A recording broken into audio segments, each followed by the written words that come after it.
बहुत समय पहले की बात है। एक बहुत बड़ी सल्तनत थी। वहां एक दयालु राजा और रानी राज करते थे। लेकिन उनके दिल उदास थे क्योंकि उनके पास कोई संतान नहीं थी। फिर एक दिन महल में खुशखबरी आई। रानी मां बनने वाली थी। राजा बहुत खुश हुए। महाराज, हमारी दुआ कबूल हो गई। अब जल्द ही महल में एक नन्ही परी की हंसी गूंजेगी। ये हमारी सल्तनत की सबसे बड़ी खुशी है। हम ऐसा जश्न मनाएंगे जो पहले कभी नहीं हुआ। कुछ महीनों बाद चांद से भी ज्यादा प्यारी एक राजकुमारी का जन्म हुआ। उसका नाम रखा गया औरोरा।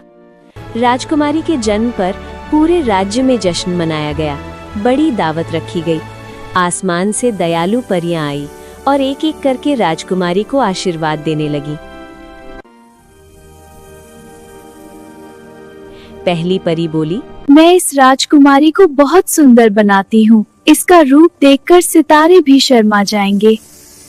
दूसरी परी बोली, मैं इसकी आवाज बहुत मीठी करती हूँ। जब यह गाएगी तो चारों तरफ खुशी फैल जाएगी। तभी अचानक माहौल बदल गया। चारों ओर अंधेरा और डर फैल गया क्योंकि वहां एक बुरी परी मेलेफिसेंट आ गई जिसे दावत में नहीं बुलाया गया था। वो गुस्से में बोली, वाह, क्या शानदार महफिल है। सबको बुलाया गया, बस मुझे छोड़कर। क्या मेरी कोई अहमियत नहीं?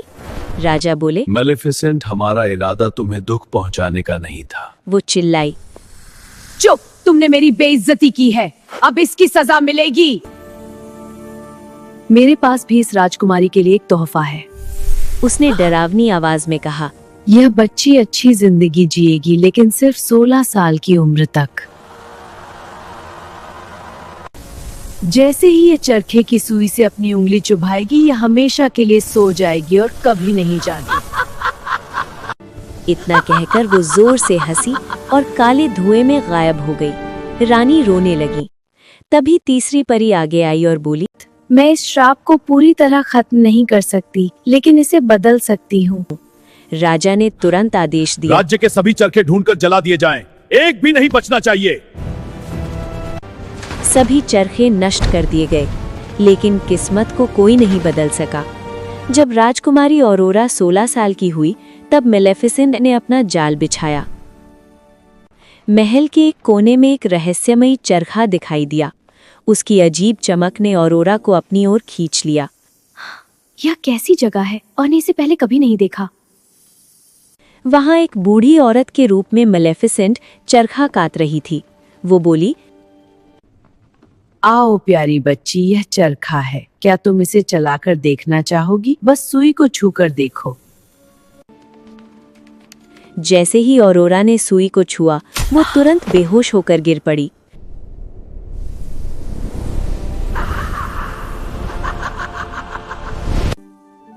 उसे बिस्तर पर सुला दिया गया।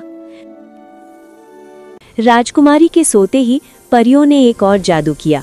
पूरा महल और वहां रहने वाले सभी लोग भी सो गए, ताकि जब राजकुमारी जागे तो समय बदला हुआ ना लगे। महल के चारों तरफ घनी और कांटेदार झाड़ियां उगाईं। लोग उसे शापित जंगल कहने लगे।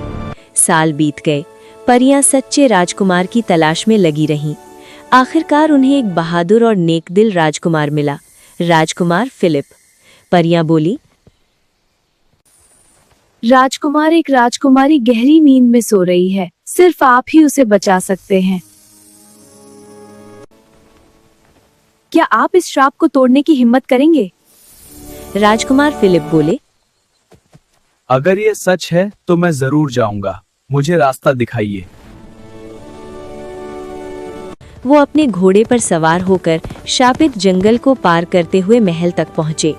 जब उन्होंने बिस्तर पर सोई हुई औरोरा को देखा तो पहली नजर में ही उससे प्यार हो गया। जादू टूट गया। औरोरा ने अपनी आंखें खोल दी। वो मुस्कुराकर बोली, मैंने तुम्हें अपने सपनों में देखा है और अब तुम मेरी हकीकत हो। राजकुमारी के जागते ही पूरा महल भी जाग गया, जैसे कुछ हुआ ही ना हो। जल्द ही दोनों की शादी हो गई और वे हमेशा खुशी खुशी रहने लगे। और इस तरह सच्चे प्यार की जीत हुई।